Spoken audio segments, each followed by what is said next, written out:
جرح تتساءل أدواه ودماء تحضن هناك أمور علاقة المرء بالناس، ينبغي أن يحرص الإنسان على إحسان العلاقة بالناس بالصدق والوفاء، ثم تجنب الغيبة والنميمة،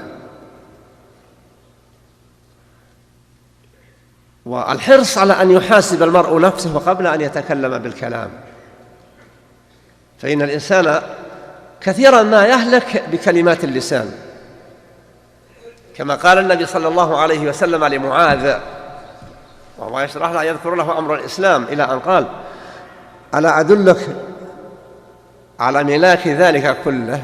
قال: بلى. قال: أمسك عليك هذا. وأمسك النبي بلسان نفسه عليه أفضل الصلاة والتسليم. قال معاذ: وإنا لمؤاخذون يا رسول الله بما نتكلم به بألسنتنا. قال: ثكلتك أمك. وهل يكب الناس في النار على وجوههم وقال على مناخرهم إلا حصائد ألسنتهم؟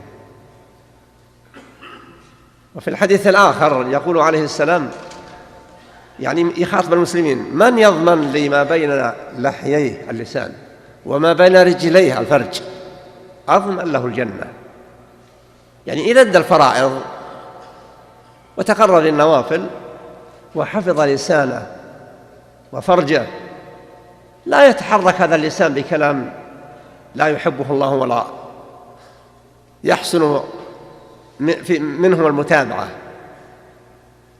ولا يستعمل هذا الفرج بما لا يحل له، وإنما يفعل هذه الصيانة مخافة من الله ورغبة في تحصيل مرضاته. يقول المصطفى: أضمن له الجنة، إلى غير ذلك.